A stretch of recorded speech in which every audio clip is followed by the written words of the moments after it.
Porteira aberta, meus amigos, vamos chegando com mais um episódio do podcast, sempre com foco nos assuntos do agro, num bate-papo com quem entende. Hoje você vai conhecer a história de um cara que é mineiro de sangue, mas mato-grossense de coração.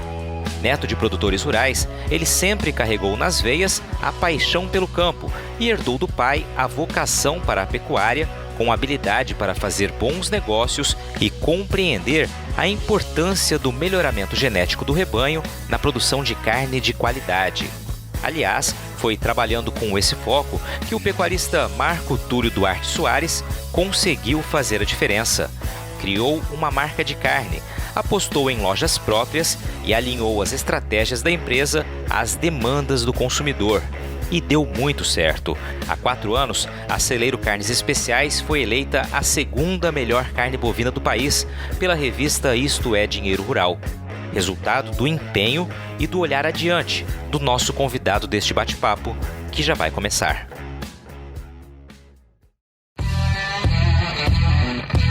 Aos 51 anos de idade, o Marco Túlio é uma daquelas pessoas que pode bater no peito para dizer que tem construído uma carreira de sucesso. Pecuarista, empresário, voz de liderança no setor produtivo e no cooperativismo, ele também dedica tempo para idealizar projetos beneficentes, capazes de reunir um exército de voluntários que doam tempo e esforço com sorrisos no rosto. Na churrasqueira, gosta de assumir o comando e não esconde o prazer em servir uma boa carne, principalmente se a peça for de uma das linhas especiais que produz. Nesta conversa, ele fala sobre a evolução da pecuária nas últimas décadas, revela os desafios e as vantagens de investir em uma marca própria de carne, explica como o perfil mais exigente do consumidor influencia nas decisões do negócio e aponta as expectativas quanto ao futuro do setor da proteína animal. Marco Túlio Duarte Soares, meu amigo, que bom falar contigo, cara. Que legal poder contar com a tua presença no podcast e eu sei que você tem muita história para contar e por isso eu já queria te agradecer pela presença e já começar com você contando um pouquinho da tua origem, cara. Você é um mineiro mato-grossense, vamos explicar isso para quem está nos ouvindo, tudo bem? Tudo bem, Patrônio, uma alegria estar contigo. Admiro demais seu trabalho, tenho te acompanhado. Fico feliz aí de ser lembrado e a gente está junto nesse momento, podendo trocar algumas ideias, algumas informações, algumas experiências. Para mim, uma grande alegria. Então, como você disse, sou mineiro por acaso, quase que por acaso, né? Meus pais, principalmente meu pai, já estava pelas bandas do Mato Grosso, né? Ele veio para o Mato Grosso, já abri propriedade rural em meados de 1961, 62, ele vinha muito para cá, abrir fazenda para a família, e nesse vai e vem ele tomou por decisão de mudar para o Mato Grosso. Isso aconteceu em meados de 1970, quando eu era recém-nascido lá em Uberaba, Minas Gerais, eu vim para o Mato Grosso de colo, né, como minha mãe fala. E meu pai, ele vinha abrir as propriedades, como eu disse, para a família, mas ele já vinha também no sonho de ter a sua propriedade, né, de ter gado, porque os meus avós paternos, né, eles eram pecuaristas, tinham gado de leite, tinham gado de exposição GIR, participou da exposição em Uberaba, desde os inícios ali da Exposebu. Então a gente tem cravado na veia mesmo, no sangue, a pecuária, né? E eu fui criado, né, no meio do meio rural, no meio da pecuária. Meu pai sempre, né, teve na sua profissão número 1, né, a pecuária, dentro de sua propriedade, e depois ele teve um negócio onde que ele comprava e vendia animais e também comprava animais prontos para o abate, né? Então os amigos, os pecuaristas da região, né, não só aqui do sul do Mato Grosso, mas das mais diversas regiões do Mato Grosso, ele comprava o boi gordo e depois fazia as reposições em bezerros e garrote para essas pessoas. Tinha um escritório aqui em Rondonópolis, dos quais ele foi caminhando, trazendo os filhos para esse negócio, né? O meu irmão mais velho também estava, depois eu comecei, depois que eu fui fazer curso de técnico agrícola fora do Mato Grosso, fui fazer a escola agrícola lá em Barbacena, que equivale, né, ao segundo grau. E depois terminei a escola agrícola em Rio Verde, Goiás, no último ano, e depois eu vim e entrei no escritório. E tive a satisfação de compartilhar com ele essa experiência que ele tinha ali de 50, 60 anos de pecuária, né? Então, uma pecuária que ela era diferente, mas é uma pecuária que ela veio se modernizando, tecnificando, né, e melhorando a genética. Então eu participei de tudo isso, né? Então para mim foi uma alegria muito grande, né, entrar num negócio que era do meu pai, que era um negócio reconhecido e rentável, muito bacana, sabe? Então isso me deu uma experiência fantástica de vida. Isso antes, né, de eu casar, que hoje faz 26 anos de casado, tenho uma filha que chama Júlia, um filho que chama Arthur. A Júlia já é formada em administração de empresas, formou lá no Rio de Janeiro, e o Arthur está no último ano de faculdade nos Estados Unidos, em Birmingham, no Alabama.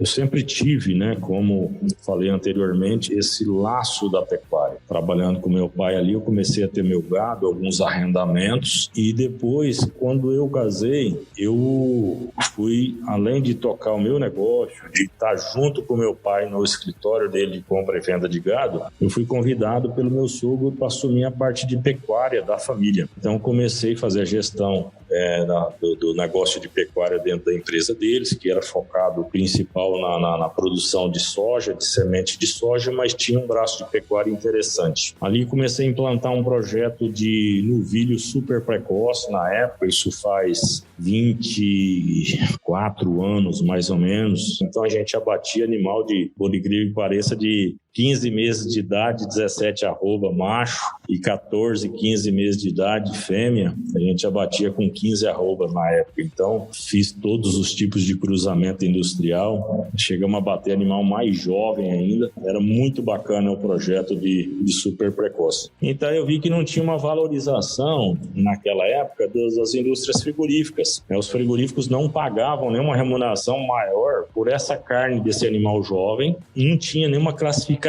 assim especial, sabe? Nem no macho, nem na fêmea, né? Se a referência era que o animal tinha pouco acabamento de gordura e etc, etc. Só que na prática não era isso, né? Quando você abatia uma fêmea de 14 meses com 15, 16 arrobas, cara, era uma carne que ela derretia, né? A gente era inconcebível para nós, a gente produzir um produto daquilo e não ter um valor comercial interessante, né? Aí o que eu fiz? Eu mudei o projeto de pecuária ali do meu sogro, comecei a inserir, né, a genética de Nelore, porque assim, estava se abrindo muitas fazendas na época, muita gente precisando de reprodutores Nelore, tinha poucas opções aqui de venda na região, então eu fui potencializar isso porque eu via que ali dava para agregar um pouco de valor na pecuária. E continuando sempre paralelo ao meu negócio, né, de alguns arrendamentos, onde que eu terminava fêmea, né? Sempre gostei muito de trabalhar com a fêmea por conta do giro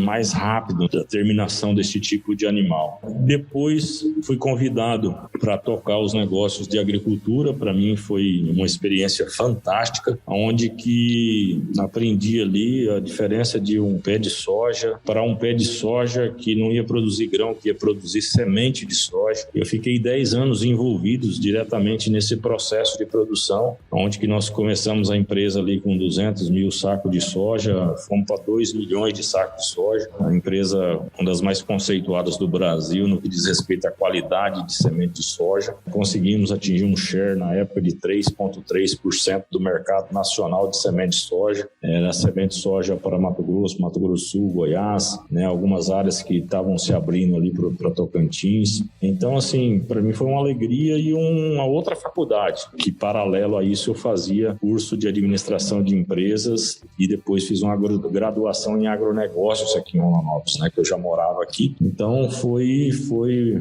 bastante interessante esse período da minha vida. Legal que você já traz, assim, resgatando um pouco da tua infância, né, adolescência, esse trabalho conjunto com o pai e depois também posterior ao sogro. Bacana você trazer pra gente essa história, a gente poder entender, né, o empresário Marco Túlio, de onde ele veio, né, e as experiências que você foi adquirindo ao longo do tempo, citando inclusive a agricultura, que eu imagino te deu uma experiência de gestão, né, muito interessante, você destacou isso também. Eu queria só aproveitar antes da gente tocar adiante, né, que sei que você tem mais coisas para dizer, você falou ali um ponto importante, que é a pecuária era diferente naquela época. Eu queria que você falasse um pouquinho sobre isso, comentasse o que era diferente na compra e venda de gado naquela época, que você se recorda desses 20 anos atrás, mais de 20 anos atrás, e também eu queria resgatar um pouquinho lá no passado ainda. Você falou que viveu uma infância que você estava constantemente indo para a fazenda. Eu queria que você trouxesse para a gente um pouco aqui do que era essa experiência ainda como criança, adolescente, antes de iniciar de fato trabalhar, a memória, o que vem da fazenda na época dessa atividade rural. Minha infância e adolescência na pecuária foi muito gratificante, né? Eu tenho muito boas lembranças desse período, né? A gente ficava ansioso para as férias, porque nas férias a gente passava os 30 dias,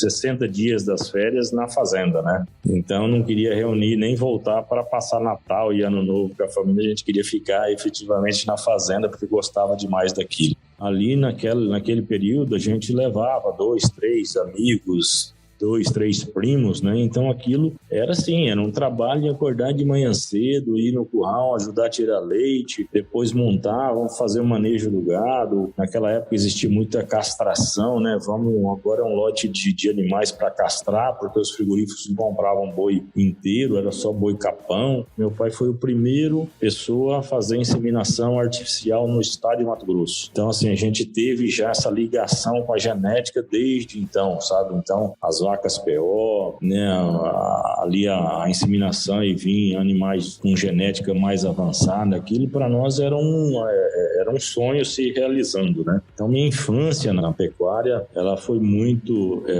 bacana. Essa propriedade era na Araputanga, perto de Mirassol do Oeste. Então, assim, a gente traz efetivamente essa raiz. E o que mudou na pecuária daquela época para cá e essa evolução é muito grande, né, patrônio? Assim, a gente via animais com 5, 6 anos indo pro abate, né? Então, o ano passado fechou praticamente 20% dos animais que foram abatidos no estado de Mato Grosso tem menos de 24 meses, né? Então, assim, a evolução genética é gigantesca. Então, na época que a gente ajudava meu pai no escritório, tinha esse escritório de compra e venda, que foi na nossa adolescência, a gente ia ver boi magro para comprar, mas não é um boi magro hoje, que é um garrote de 18 meses, 20 meses que vai para um confinamento. Era boi magro de 3 anos e meio, 4 anos, que você ia colocar na invernada para terminar. Existia muito pouco confinamento, vamos dizer assim. Algumas pessoas começaram a tratar em coxo, mas era coxo como semi-confinamento. Depois veio, né, o processo de confinamento em si, mas a gente participou de toda essa evolução genética, né? Porque hoje, para você ver um boi de mais de 4 anos num pasto sendo terminado, isso é raro hoje, né? E aqui, na nossa época, era comum. A gente tinha até um cliente aqui no Pantanal, no sul de Mato Grosso, é município de Santo Antônio do Leverger. Então ele tinha lá, ele abatia as boiadas de 5 anos, ele tinha os bois que ele fala que ia entrar em terminação 4 anos, daí ele tinha os garrotes de 3 anos, depois os garrotinhos de 2 anos e depois tinha os bezerros de ano, né? Então olha o volume de animais de pasto que ele tinha que ter para ele ir fazendo as terminações. Hoje ele abate animal com 2 anos, 2 anos e meio ali numa tecnologia no Pantanal. E aí, assim, porque hoje existe tecnologia que possibilita isso, né? E muitos dessas pessoas deixaram até de terminar animais ali e estão produzindo bezerros, né? Porque o bezerro hoje ele passou a ser um negócio bastante interessante economicamente. Quando você vende o quilo do bezerro hoje é muito melhor, às vezes, do que você terminar um animal numa propriedade ali no Pantanal. Então, gente, isso é muito bacana, né? Se a gente for falar de histórias aqui, a gente precisa aí de uns 2 dias de podcast para falar das histórias, de todos os casos aí que a gente viveu. Bacana, eu sempre faço questão de perguntar isso, né, para quem participa aqui, resgatar um pouquinho da infância e das diferenças da época, né? E você aí trouxe uma diferença gigantesca da pecuária, né? Citando algumas das evoluções, como você disse, se for citar todas as evoluções, todos os pontos, né, que hoje são diferentes nesses últimos 20, 25 anos aí, realmente a gente vai ter muito tempo que conversar. Mas nesse pequeno momento você já trouxe aí, né, caracterizando, por exemplo, pela idade dos animais abate, de 5 a 6 anos para agora caminhando cada vez mais para a precocidade. E você citou ali numa pergunta anterior, falou que seu pai foi o primeiro a trabalhar com inseminação artificial aqui em Mato Grosso, ou um dos pioneiros. Esse investimento em genética e melhoramento genético também está na raiz de vocês, né? Algo que vocês vêm fazendo constantemente, e logo adiante a gente vai falar da Celeiro, né? Do Grupo Celeiro e da Celeiro Carnes Especiais, que tem isso no seu DNA. Sem dúvida eu tenho isso, como eu falei desde da época dos meus avós, né? Então meu avô, ele criava em propriedade lá em Uberaba, gir, fazia exposição com gado gir e etc. E meu pai, ele com essa história do Mato Grosso, ele viu que aqui o potencial era mais animais de corte. E a raça, desde então, que ela tinha melhor adaptabilidade para o nosso clima, para a nossa topografia, para os nossos tipos de vegetação, o zebu, no caso o Nelore, né? O gir ainda era muita aptidão leiteira. E aí ele começou a trazer reprodutores de Uberaba até para vender aqui no Mato Grosso. Então ele conta uma história, ele trouxe um caminhão de touros aqui para o Mato Grosso e ele demorou 13 dias na estrada de Uberaba para cá, para trazer esses animais para comercializar. Então, e aí ele ia juntando, trocando esses touros em boi, em bezerro, ia juntando esses animais, depois soltava as comitivas de volta para as propriedades em São Paulo. E, obviamente, começou a ingressar essa genética. Ele foi entendendo um pouco da importância da melhoria genética para o rebanho do estado. E aí ele veio, né, na sequência, no decorrer dos anos, ele adquiriu alguns animais da raça Nelore em Uberaba e trouxe para essa fazenda já em Araputanga, onde que ele usava touro de repasse para produzir, multiplicar animais PO. E quando veio a tecnologia de inseminação artificial, ele não pensou duas vezes. Eu quero fazer isso, né? E começou, eu não vou recordar o ano, mas se ele não foi o primeiro, ele foi um dos primeiros mesmos, efetivamente, a começar com inseminação artificial. E isso, assim, era impressionante. A gente que já vivia esse meio da pecuária, a gente via a diferença que era de um indivíduo que era oriundo de inseminação artificial quando você comparava com um de touro de repasse ou quando você olhava para o vizinho que ele era filho de um boi de boiada, né? Então a gente já via, era nítido essa diferença, né? Então a gente via o tanto que a gente precisava sim trabalhar essa tecnologia de melhoramento na pecuária. E eu fiz isso também a minha vida inteira. Então desde quando eu assumi a pecuária do grupo do meu sogro, eu inseri, né, a inseminação também e começou a transferência, a TE mesmo no gado. Obviamente já tinha inseminação, pouca coisa na região, mas já tinha. E aí eu implantei inseminação artificial no gado PO e a transferência de embrião mesmo. Depois veio a FIV, né? Muito em breve começou a fertilização in vitro. E a gente começou também a potencializar isso, porque também via o avanço genético que a gente vinha ganhando. E aí, assim, a gente participou como empresa, na época, das exposições, não só no Mato Grosso do Sul, fomos em Goiás, fomos em São Paulo, fomos em Uberaba, nós tivemos campeã nacional como novilha maior em Uberaba, tivemos reservado grande campeão na exposição grande em Campo Grande, campeão em Prudente, fomos, acho que, o segundo melhor criador da raça Nelore aqui no estado de Mato Grosso. Então, assim, era muito bacana, sabe? Assim, a gente vê esse melhoramento e a gente queria participar disso, das pistas, no caso, na época que você conseguia comparar o seu trabalho com o trabalho das pessoas que tinham o mesmo objetivo, né? E ali você trocava informações, que tipo de acasalamento, que tipo de touro, qual que touro que dava fêmeas com mais habilidade materna, qual o touro que trazia um animal mais mais precoce. Então, desde então, a gente começou a exercitar isso, né? E depois começamos a multiplicar esse rebanho desde então, onde adquirimos uma fazenda de pecuárias exclusivamente, isso há uns 25 anos atrás, e ali a gente começou então a focar na produção de genética Nelore. Foi ali que o berço da Celeiro Pecuária foi ali. Antes disso, nós só tínhamos alguns trabalhos de fertilização in vitro que nós fazíamos, embriões, e levava para alguns arrendamentos que eu tinha, mas depois dessa fazenda ela veio conceber e a gente veio potencializar esse melhoramento genético aí do Nelore, já mais focado, né, em produção de reprodutores para atender a região sul do estado, médio norte e norte do estado de Mato Grosso. E essa foi a história nossa na pecuária, e muito em breve meu sogro resolveu fazer uma partilha e um processo de sucessão, onde foi montada uma holding na empresa dele, e aí a gente veio para o conselho de administração da empresa, e aí efetivamente eu vim para o nosso negócio, né, de corpo, alma. Foi onde que nós criamos a Celeiro Carnes Especiais. Tínhamos ali a Celeiro Pecuária, daí veio a Celeiro Carnes Especiais. E como a gente veio, né, efetivamente daí então para a cidade, sem fazer uma gestão direta na propriedade lá, onde que tinha 600 funcionários na época, na produção de semente, eu procurei algumas outras, não vou dizer ocupações, né, mas algo que eu conseguisse agregar, que eu conseguisse fazer algumas entregas, que eu conseguisse também continuar me capacitando como pessoa e como profissional. Aí eu fui convidado para assumir a presidência da cooperativa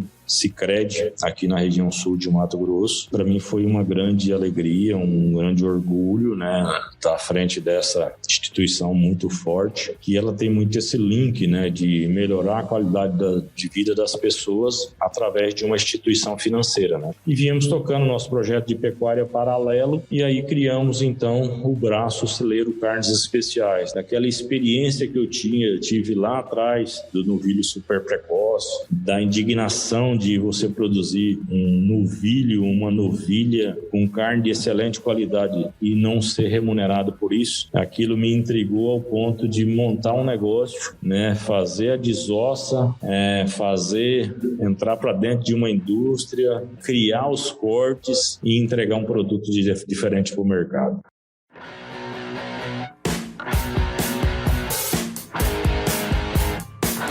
Você está ouvindo o podcast do Patrone. Agroinformação com quem entende.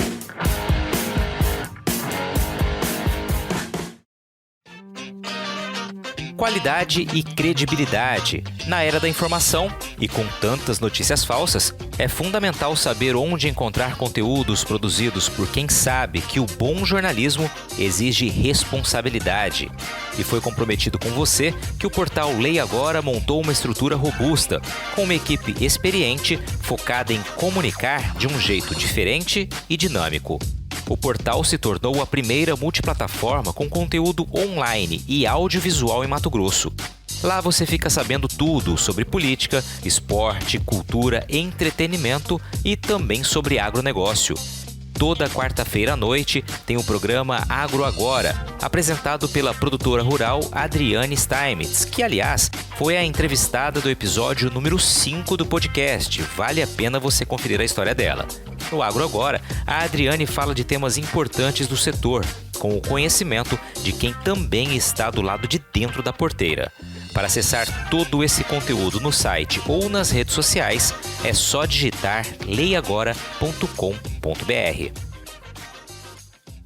Legal, Túlio. Vamos aproveitar que você começou a falar já da Celeiro Carnes Especiais. Eu queria que você resumisse um pouquinho a história da Celeiro. Começa lá no Grupo Celeiro, né? Já são mais de 2 décadas, 25 anos, se eu não estou enganado. E vocês chegaram, inclusive, a trabalhar com ovinos também, né? Era um foco lá no começo. Eu queria que você explicasse pra gente essa trajetória até chegar onde vocês estão hoje. Nós começamos, sim, há 25 anos, com afinco no melhoramento genético da raça Nelore. Nessa fazenda que a gente nomina como Fazenda Jurig, ela está sediada aqui no município da Pedra Preta, a 90 quilômetros de Rondonópolis, e ali a gente então potencializava, né, o aumento e o melhoramento genético da raça Nelore, e sempre tendo como princípio também a otimização das estruturas. Então desde então também a gente tem projeto de piscicultura e temos um projeto de ovinocultura também. E a gente também começou a aumentar o rebanho de ovinos, né? A gente contratou uma pessoa mais especializada em manejo de ovinos, a gente foi potencializando esse rebanho, e aí na época começou uma questão de 15 anos atrás, 16 anos atrás, a gente começou a ter algumas demandas por restaurante, por amigos, por uma carne de qualidade de ovino. E aí aquilo me despertou, né? Eu tinha aquela percepção de uma diferença de o que era carne de qualidade de bovino entre uma vaca que a gente abatia ali para a cantina da fazenda, que era 600 pessoas, e quando a gente abatia uma novilha, né, daquele projeto de super precoce também, a gente obviamente mandava para a cantina, só que a gente degustava alguns cortes. Então a gente já tinha essa percepção do que era uma carne de qualidade. E aí eu vi isso no ovino também, né? Há cerca de 15 anos atrás, 16 anos atrás, a gente começou a ter cordeiros em terminação. E aí a gente abatia esses cordeiros e entregava em alguns açougues, em alguns restaurantes e vendia para alguns amigos aqui em Rondonópolis. E a gente viu nisso um negócio interessante, né? Que a gente precisava profissionalizar isso. A gente teve que construir, até dentro da prefeitura de Rondonópolis, uma certificação do serviço de inspeção municipal, que não tinha. Em paralelo, nós construímos uma estrutura na nossa propriedade aqui do lado de Rondonópolis e montamos uma pequena indústria frigorífica de ovinos, né, onde a gente abatia os animais e fazia o processamento de desossa e cortes especiais de cordeiro. E aí, a hora que a gente começou a entregar isso para o mercado, foi impressionante, né, o nível de aceitação das pessoas. Assim, as pessoas que viajavam para a Argentina, para o Uruguai, às vezes para a Europa, às vezes para algum restaurante melhor em São Paulo, ainda via um carré francês, tinha acesso a isso, né? Mas aqui não existia isso, né? Então, a gente começou a entregar isso no mercado. Então foi um estouro, sabe? E aí a gente começou a fazer esse exercício também aí na capital, em Cuiabá. E a aceitação foi gigante. E aí a gente voltou com a tarefa de potencializar isso. Precisamos aumentar o rebanho de ovino, precisamos fomentar a cadeia e precisamos fazer isso crescer, porque a demanda é gigante. Eu sempre dou o exemplo, a mesma coisa de você ir numa padaria e pedir 10 mil pães por dia e o padeiro falou, cara, só tem farinha de trigo para produzir 5 mil. Então, nós nos deparamos com o problema de falta de matéria-prima de qualidade. A região de Nova Mutum tinha uns criatórios bastante interessantes, Paranatinga, Gaúcha, Sinop, Alta Floresta. Então a gente fez uma movimentação muito grande na cadeia da ovinocultura. A gente foi até premiado como empresa âncora da cadeia da ovinocultura, porque a gente montou leilões para trazer genética de outros estados. Nós ajudamos a montar grupos de associações de criadores de ovino, pequenos confinamentos para terminação de cordeiros para fornecer para a gente. Então, assim, a gente fez uma movimentação gigante no que diz respeito da ovinocultura naquela época. Isso nós rodamos, fizemos um projeto de integração onde a gente teve mais de 2.000 ovelhas na mão de parceiros, para os parceiros nos pagar em cordeiro 1 ano, 2 anos, mas nós vimos que a coisa começou a patinar, porque as pessoas sempre tiveram a ovinocultura como um terceiro, um quarto, um quinto negócio dentro da sua propriedade. Não dava o devido valor ao negócio, né? Então, como a gente já tinha feito a abertura de mercados, a gente já tinha ligação com alguns restaurantes, com alguns supermercados, com algumas casas de carne, já tínhamos criado uma logística mesmo pequena, mas tínhamos criado uma logística de transporte dessa carne, já entendia o processamento dos cortes. Nós falamos, vamos pular para a carne bovina. E aí a gente, na época, fez todo um estudo que, na verdade, não fizemos nenhum milagre. Se olhar 15 anos atrás, você ia dentro de um curral frigorífico, você via vacas de 15 anos, vacas de 12 anos, vacas de 10 anos, vacas de 8 anos, de 6 anos e novilhas de 3 anos e de 2 anos e meio no mesmo curral. Então, o que acontece? Aquele curral ali com aqueles 20 animais eram abatidos e isso ia para os açougues, para os mercados. Às vezes você ia num açougue e comprava uma picanha maravilhosa, que era daquela novilha de 2 anos e meio. Só que você ia no mesmo açougue, no outro dia, e falava, que era daquela picanha que eu comprei ontem. Ele não tinha mais, né? Ele já tinha da vaca de 12 anos. Então, aí é uma carne mais dura, uma carne menos acabada, uma textura diferente. E o que a gente fez? A gente viu que a gente precisava criar alguns parâmetros, critérios e organização de processo para a gente entrar nesse mercado que já era competitivo da carne, que já existiam os grupos grandes que hoje ainda estão, né? Somente JBS, Marfrig. A gente precisava efetivamente ter um produto da prateleira de cima, um produto que viesse agregar valor mesmo, um produto que viesse ser diferente daquilo que tinha no mercado. Foi daí que a gente criamos uma linha somente de fêmeas jovens das raças britânicas, porque a gente já tinha o conceito de a carne britânica, né, principalmente da raça Angus, ela tinha sido melhorado geneticamente. Um dos pilares era a carne de qualidade, né? Ela já trazia o marmoreio na carne, né? Então a gente entrou com esse produto. Então a gente só abatia dentro de uma linha de carne novilhas, que a gente na época falava, né, Angus, né? Mas na verdade são britânicas, né? A maioria delas filhas de Nelore inseminadas com Aberdeen Angus. Então a gente conseguiu colocar esse produto tanto no mercado de Rondonópolis como no mercado em Cuiabá, para restaurantes, churrascarias. Foi muito bacana o nível de aceitação. E só que, como todo negócio que tem sucesso em algumas partes, tem desafios em outras, né? A gente falava, beleza, a picanha da novilha britânica eu consigo vender mais caro, mas e o músculo? E o patinho? Né? E o colchão duro. Não adianta eu falar que é de uma fêmea Angus que eu vou agregar valor, né? Então, às vezes você conseguia ali 5 centavos, 10 centavos no quilo, mas a conta passava a ser um desafio para ela fechar. Foi daí que a gente começou a pensar em lojas próprias de carne para a gente fazer uma agregação de valor, não só vendendo isso em atacado, mas ir para o varejo. É lógico que aumentaria os desafios com custo de gestão de pessoas, mas obviamente isso ajudaria na conta. Começamos então a abrir nossas lojas, foi daí que veio a necessidade da gente e a ideia de montar uma outra linha que a gente nominou como América, que a grande parte do rebanho no Mato Grosso e no Brasil, né, é zebu, e mais de 80% desse rebanho, né, e dentro desses 80% praticamente mais de 90% Nelore. A aceitação desse tipo de produto também é muito bacana, ainda mais ele advindo de fêmeas jovens, né? Então a gente cuidou muito dessa questão da alimentação desses animais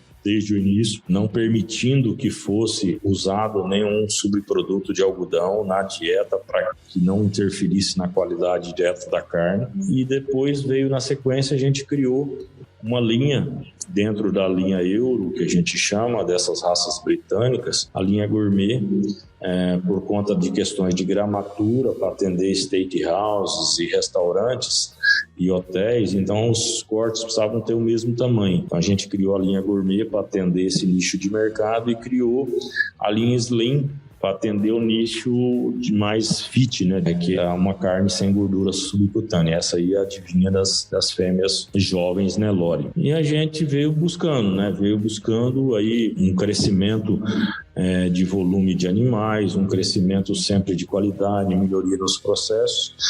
E aí nós fomos gratificados, né? Nós fomos reconhecidos, mesmo estando aqui no sul do Mato Grosso, como a 5ª melhor marca de carne, depois a 4ª no ano subsequente, depois a gente pulou para a 2ª melhor marca de carne do Brasil, esses reconhecimentos aí pela revista Dinheiro Rural, e depois nós tivemos a certificação pelo Miguel Cavalcante lá, pelo Beef Point, como a melhor marca de carne do Brasil. Então, para nós isso foi uma alegria que mostrou que a gente estava no caminho certo, mesmo sendo uma empresa pequena, menos estando no Mato Grosso, não estando presente, né, nas principais restaurantes e steakhouses de São Paulo, você estava sendo visto e reconhecido, né? Então, para nós foi uma grande alegria. E aí nós potencializamos o nosso negócio, colocamos carne no mercado em São Paulo, tivemos em 11 lojas da rede São Marché em São Paulo, abrimos franquia de lojas aqui já no estado de Mato Grosso e diversos projetos foram criando.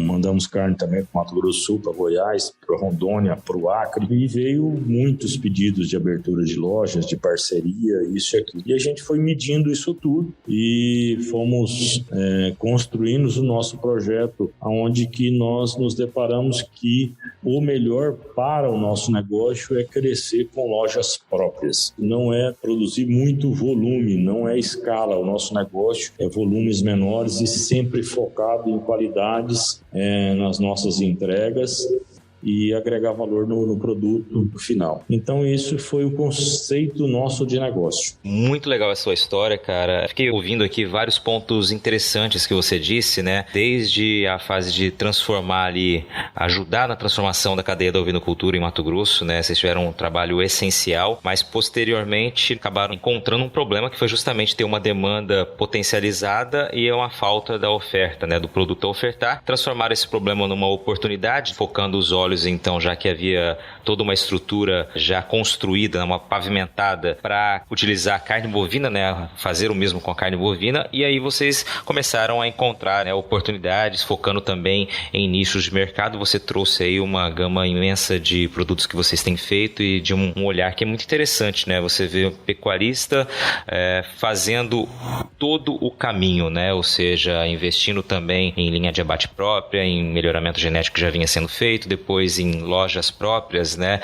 E fazendo todo o trabalho. É algo realmente muito difícil de encontrar bons exemplos assim, né? Muito interessante. Eu queria perguntar alguns pontos aqui, só respostas breves, que eu sei que muita gente pode estar curiosa. Vocês ainda trabalham com ovinos ou não? Ovinocultura a gente tem até hoje, não vamos deixar de ter nunca, só que o nosso foco hoje na ovinocultura é produção de genética. Então a gente sempre, todo ano, faz uma renovação com reprodutores de transferência de embrião. A gente traz ou de amigos do Paraná ou de São Paulo, e aqui a gente produz animais 3/4, 7/8, 15/16 para atender os rebanhos, entendeu? Mas o rebanho nosso hoje está limitado em 200 cabeças e a gente não quer ampliar isso, a gente só quer melhorar a qualidade dos animais para fazer as entregas e também agregar valor no produto final, que é o reprodutor da raça. Outro ponto, você diz que é uma empresa pequena, eles consideram como uma empresa pequena, né? E diz que a escala não é o objetivo de vocês.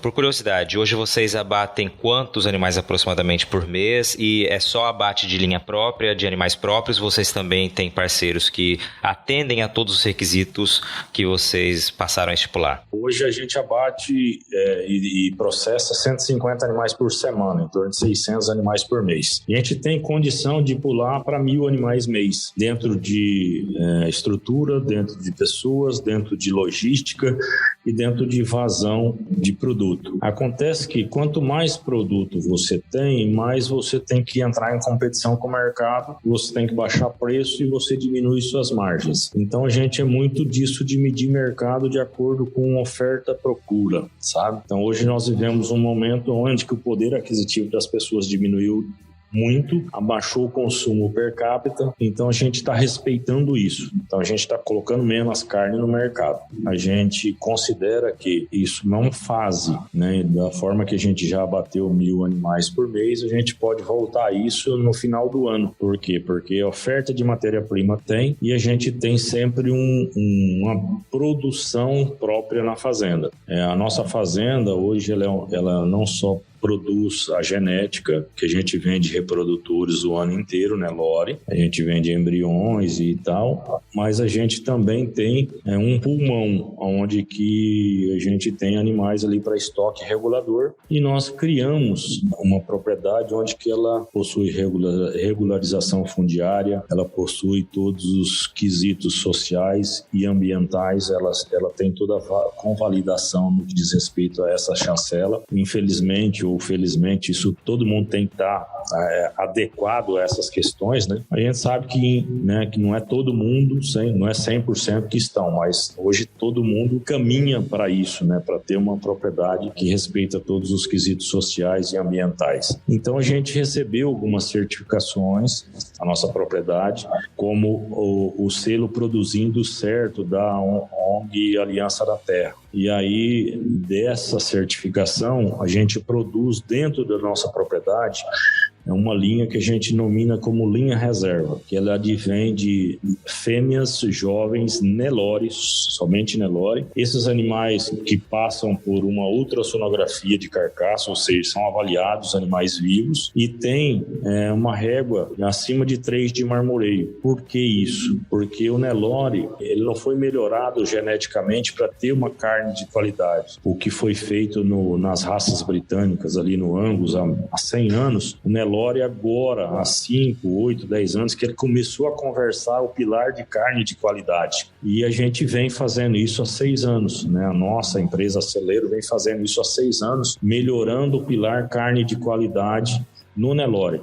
Obviamente não deixando a habilidade materna, rusticidade, adaptabilidade, ganho dia, mas a carne de qualidade como um pilar. Então, os animais oriundos da nossa propriedade, avaliados por ultrassonografia acima de 3 de marmoreio, sendo que a média do Nelore é 1,5, a gente coloca ela numa linha que chama linha reserva, onde que tem a certificação Produzindo Certo da Aliança da Terra e ainda tem a certificação da CNB, né, de garantia de origem. E pouco tempo atrás, coisa de uma semana, a gente lançou uma nova linha, que era um sonho também que estava sendo estruturado há 3 anos, onde que ela vem numa pegada do verde, né? De produzir com responsabilidade social, com responsabilidade ambiental, com alusão ao pasto, né? Ao produzir de maneira sustentável.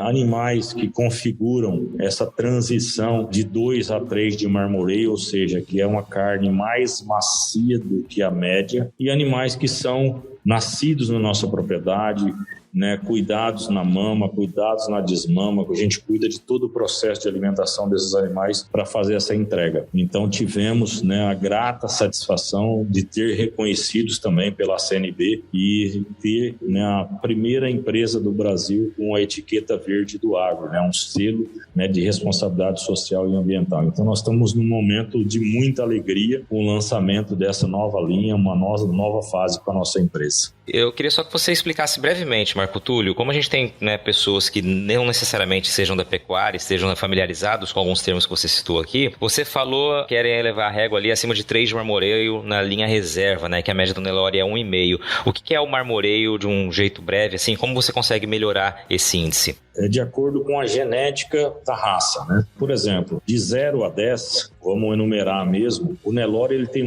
1,5 de média de marmoreio. O que é um marmoreio? É a gordura entremeada na musculatura da carne. Para que serve o marmoreio? O marmoreio aumenta a maciez e a suculência da carne. Então, o Angus ele foi melhorado geneticamente para ter uma carne com mais marmoreio. Então, a média do Angus é entre 13 e 3,5. Por isso que o Angus hoje ganhou o conceito de melhor carne do mundo. Então, você vai na Argentina, a melhor carne do mundo é do Angus. Você vai no Uruguai, você vai no Brasil, os melhores restaurantes, só se fala em Angus. Você vai nos Estados Unidos, você vai na Europa, você vai para todo lugar, é o Angus. Por quê? Por causa da maciez da carne. E depois disso, numa régua de 5 a 10, é o Wagyu japonês, aquela raça japonesa, né? Então, os Wagyus 10, você tem mais a nível de Japão. Aqui no Brasil você encontra muito 5, 6, 7. Só que, quando a gente volta para o Nelore, de 100% dos animais, você acha ali 5% a 10% desses animais desses 100 que tem acima de 3 de marmoreio. Às vezes um indivíduo tem 4, às vezes um indivíduo tem 5. Eu tenho um animal com 8 e 17 de marmoreio, Nelore. Então a gente começa a cruzar indivíduos puros, obviamente, para melhorar e potencializar o marmoreio, para melhorar a maciez e a suculência da carne, por conta que é a melhor raça, a raça que mais se adapta ao nosso sistema. E isso, produzindo a pasto, confere um sabor melhor ainda na carne, porque a carne do Nelore tem o famoso terroir. Quando a gente fala terroir, esse termo francês, que tem alusão ao perfume, a algo além da maciez, algo que está mais ligado a sabor. Então, como o Nelore, a carne do Nelore, ela tem muito isso, que difere das raças britânicas hoje que são terminadas em semi-confinamentos, em confinamentos. Esses animais perdem um pouco esse perfume, esse sabor, porque a dieta com proteína, ela interfere no sabor. Então, essa construção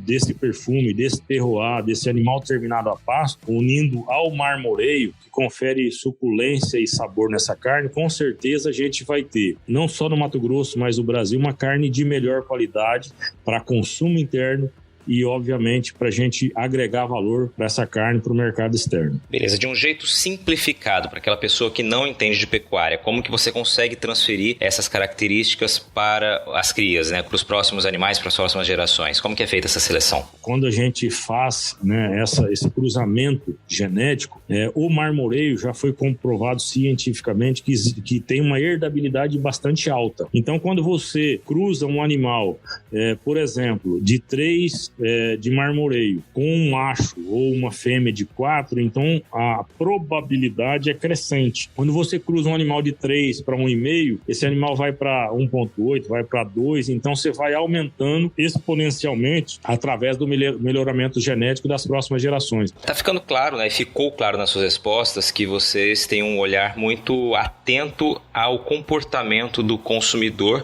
que evidentemente mudou e continua mudando nos últimos anos aí. Como que vocês trabalham e qual a importância desse olhar atento ao consumidor na sua avaliação, Marco Túlio? Sem dúvida nenhuma, Patrone, a gente, graças a essa verticalização que nós tivemos na pecuária, ou seja, desde o sistema de produção, o abate, o processamento dessas carnes, e não só colocar no mercado, mas a gente entrar e ter contato no varejo, isso nos deu essa percepção do que o mercado ele está exigindo. Quais os feedbacks positivos e negativos diante daquilo que a gente coloca no mercado. Então, a gente consegue, sim, fazer trabalho de melhoramento, lançar novas linhas com essas tendências que sejam mais assertivas, Trabalhar muito essa questão de praticidade, de pequenas porções, porque as famílias estão menores, muita gente morando sozinha. Então, nós que trabalhamos no segmento hoje fim, diretamente no varejo, a gente,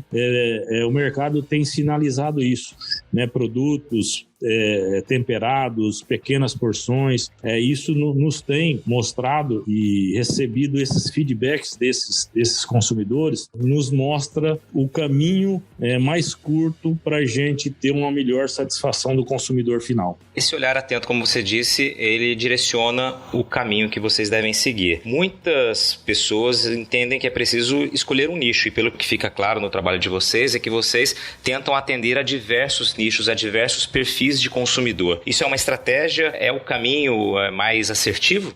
Perfeitamente. Hoje a gente acha que é imprescindível para esse mercado. É lógico que se você fazer uma aposta, dependendo do seu negócio, para um determinado nicho, você tem que estar satisfeito, aquilo tem que te fechar a sua conta, tem que te dar o retorno significativo. Agora, como a gente está nesse universo da carne de qualidade e atende especificamente nichos, nós temos que atender a percepções e gosto das pessoas no que diz respeito. Um gosta de carne mais macia, mais gorda, o outro gosta de carne mais macia, mais magra, o outro quer uma carne com mais sabor e não importa tanto com maciez, o outro quer menores porções, o outro quer um produto já temperado. Então, assim, nós que trabalhamos de uma forma verticalizada, a gente já tem o entendimento dessas pessoas e a proximidade com essas pessoas, a gente não tem dúvida que quando você trabalha esse leque leque de produtos, obviamente é mais custoso, exige mais dedicação, mais mão de obra, mais comprometimento, mais organização de processo, mas você consegue sim agregar mais valor nos seus produtos. É diferente de você vender uma peça de colchão mole de 7 quilos, né, por um atacado, do que você vender um bife numa bandeja com atmosfera modificada, que a durabilidade desse bife ela vai ser maior, e a pessoa que quer uma pequena porção, ele não importa de pagar 2, 3, 5 reais a mais no quilo. Hora daquela pausa no bate-papo para dar um recado para você que quer se vestir bem, seja no campo ou na cidade. Você já ouviu falar da Hipismo Clássico e Rural Store? É uma nova marca no mundo equestre e rural, com uma linha incrível de peças para vestir o homem e a mulher do agro com estilo atualizado. Tem jaquetas, camisas, camisetas, calças, bermudas, tudo com uma pegada moderna, caimento perfeito e excelente qualidade. Se você ainda não conhece, corre lá no Instagram para dar uma olhada nas opções. É só digitar Hipismo e Rural Store e conferir os produtos. Aliás, olha, faz o seguinte, começa a seguir o perfil para ficar por dentro das novidades e lançamentos. Aí você também já aproveita para enviar uma mensagem para o pessoal de lá e receber aquele atendimento personalizado. Tenho certeza que você vai gostar, viu? Hipismo e Rural Store, de Cuiabá para todo o Brasil. Você falou anteriormente sobre a linha Green, né, a linha verde. Queria que você falasse um pouquinho mais dela. E assim, também é uma maneira de atender a um consumidor também mais crítico, aquele consumidor que tem uma pegada ambiental mais intensa.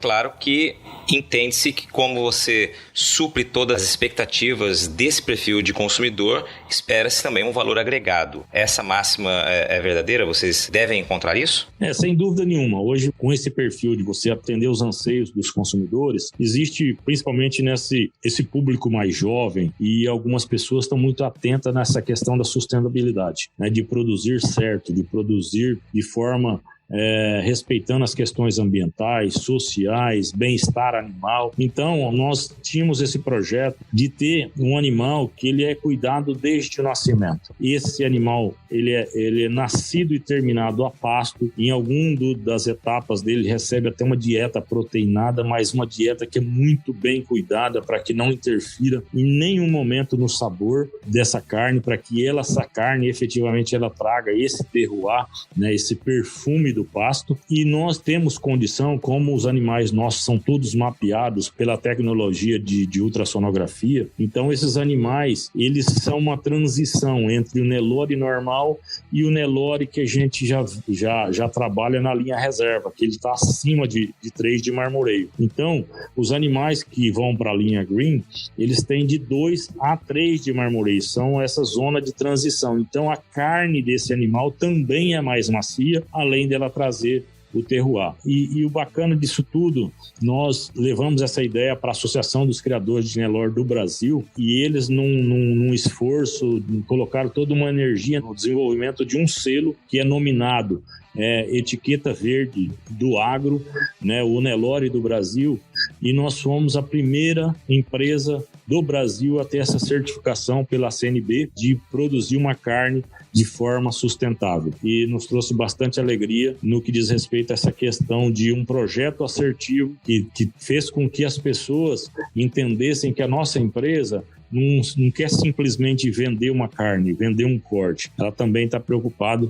com a questão social, com a questão ambiental e com o bem-estar dos animais, desde o setor de produção, né? E principalmente a gente entrega um produto que tem muito cuidado para que não tenha nenhum problema no que diz respeito à segurança alimentar das famílias, ou seja, você leva um produto de excelente qualidade para sua casa. Legal, cara. Só para entender ainda um pouquinho mais nessa parte técnica, é uma linha especial, né? A linha Green, como você detalhou, ela tem um acompanhamento para que a certificação seja garantida, né? Eu sei que o consumidor também tem possibilidade de acompanhar, de conhecer ali o histórico daquele animal. Fala um pouquinho disso. Sim, nesse rótulo existe um QR Code, onde que esse QR Code leva na nossa plataforma. Essa plataforma tem um vídeo e tem toda uma história dessa carne, do sistema de produção, da nossa fazenda, dos números da nossa fazenda, e tem todo um acompanhamento técnico de um veterinário credenciado pela Associação dos Criadores de Nelore do Brasil, no quesito de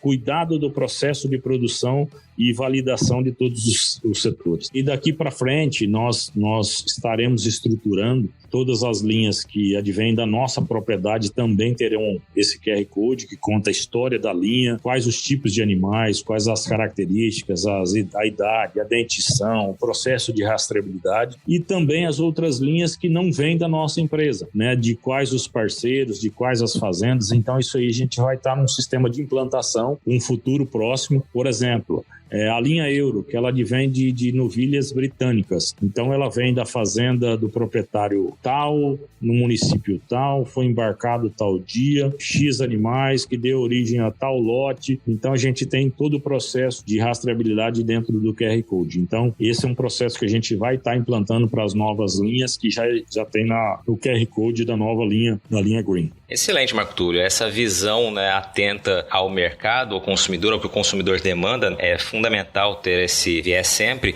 E você, obviamente, fala também como uma liderança do setor, né? Já foi presidente da Acrimate, né? Continua hoje integrando a diretoria, também está na diretoria do IMAC. Na tua avaliação, com todas as mudanças que você acompanhou e tem acompanhado, qual o futuro na tua avaliação da atividade? Então, Patrone, para mim foi uma grande satisfação, né? Uma grande alegria estar à frente da Acrimate, do FESA, hoje ainda na Acrimate, no IMAC, na Nelore. Então eu vejo que a nossa pecuária está avançando muito, né? Hoje a gente vê o Mato Grosso em si com mais de 60%, 63% das áreas preservadas, e a gente aumentando o volume de produção, né, em volume de animais e diminuição de idade de abate e aumento da produtividade em arrobas por hectare nas terminações, cara, isso mostra o avanço tecnológico, a responsabilidade social, a responsabilidade ambiental que tem, né, o setor produtivo do Mato Grosso. Hoje, não só a pecuária, como a agricultura do Mato Grosso tem mostrado, sim, que são lideranças fortes, que são empresários do campo, que estão produzindo mais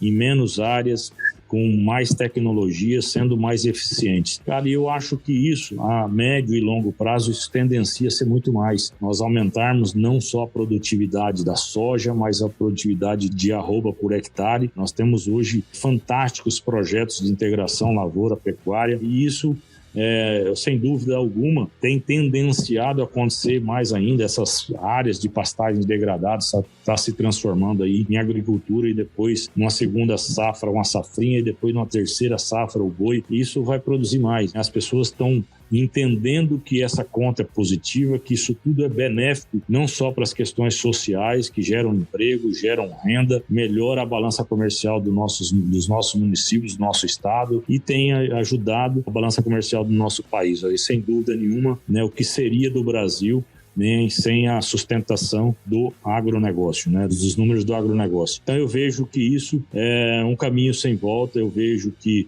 a cada dia mais o setor produtivo está mais preocupado com as questões sociais, ambientais e produzir certo, e vem fazendo através, né, de um trabalho árduo, entregando um produto muito mais responsável, né, e fazendo com que suas propriedades sejam muito mais eficientes no que diz respeito à produção. Marco Túlio, partindo para o fim aqui, eu não poderia deixar de te ouvir, conversar contigo sem falar sobre o Festival Braseiro e, a partir dele, também das ações sociais que você tem se envolvido ao longo da tua história aqui em Mato Grosso, né? Festival Braseiro, sucesso, né? Um festival de carne aí para os churrasqueiros. Eu sou um fã, um frequentador assíduo em todas as edições. Eu queria que você falasse um pouquinho sobre ele, mas já trazendo essa pegada social, que eu sei que é uma das grandes cartadas, né, do festival e de outras ações que você participa. Isso a gente sempre fala, né? O social é o que nos move, né?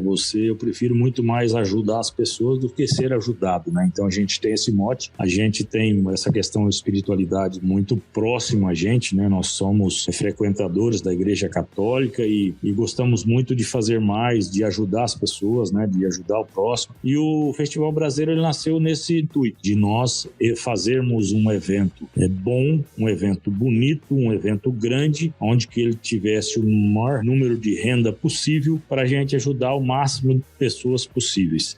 Acredito que nós fomos muito assertivos no que diz respeito a gente a valorizar a carne do Mato Grosso, né? Porque muitas pessoas, não só as pessoas do Mato Grosso, porque o Festival Brasileiro hoje vem gente do Brasil inteiro, as pessoas não tinham oportunidade ou às vezes tinha oportunidade e não tinha tido a curiosidade de experimentar os cortes e os tipos de carne produzido aqui no Mato Grosso, né? Então a gente veio nessa pegada de todos os tipos de corte, todos os tipos de técnicas de preparo, com pessoas comuns, pessoas do nosso meio, pessoas que são totalmente voluntários, né, que abraçam a causa no intuito de uma energia positiva, de fazer algo diferente na vida de algumas pessoas. Em 3 anos de edição, tivemos a grata satisfação de entregar mais de quase R$1.100.000, até um pouco mais do que isso, não em dinheiro, mas nós arrecadamos isso de resultado líquido, mas nós materializamos isso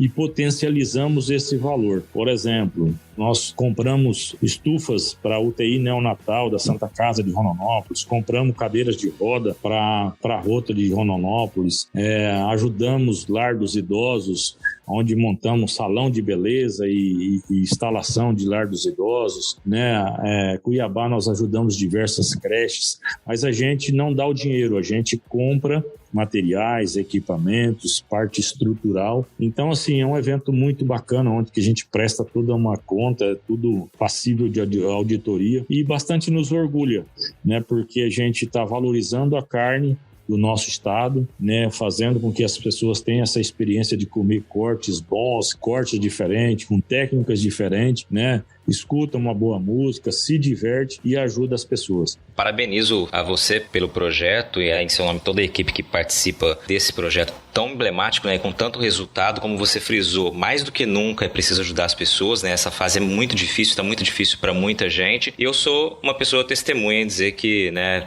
participei também como voluntário de algumas edições aqui em Cuiabá e sei da energia que você emprega nisso, né, realmente cuidando de cada detalhe, estando à frente, motivando todo mundo que está lá para participar. Isso é muito bacana, né? Todo mundo se sente não só ajudando, mas fazendo parte de uma grande família. Então fica aqui meu reconhecimento público por todo o trabalho que você fez. E agora te agradeço, Marco Túlio, pela participação aqui. Foi muito legal bater esse papo contigo, cara. A gente precisou encontrar uma brecha na agenda aí para poder sentar e conversar. Sabia que o bate-papo ia ser longo, mas um bate-papo bastante rico, com muita informação e muito do que é o Marco Túlio Duarte Soares. Obrigado, viu, pela participação. Show de bola. Eu que fico feliz, gosto demais de você, do seu trabalho, do seu voluntariado também nos ajudando quando pode. Agradeço muito o espaço, acho que isso é muito importante, né? A gente ter a oportunidade de falar um pouquinho do que a gente faz, das experiências que nos fizeram crescer, nos fizeram melhorar e que a gente possa, né, ajudar mais pessoas, né, a se inspirarem e construírem negócios, né,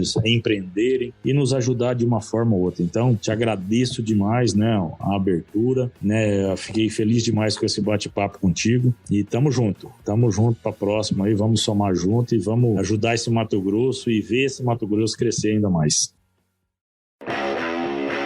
E aí, gostou do bate-papo? Então dá aquela força e compartilha essa entrevista com os seus contatos. E olha, aproveita para mandar aquele feedback dizendo o que você está achando do podcast do Patrone. Pode criticar, elogiar, sugerir temas e pessoas para dividir boas histórias aqui nos próximos episódios. É só enviar uma mensagem lá no Instagram para @LuizPatrone que a gente troca uma ideia, viu? Então, gente, sucesso da porteira para dentro, força e fé da porteira para fora e vamos que vamos! Você ouviu o podcast do Patrone, agroinformação com quem entende.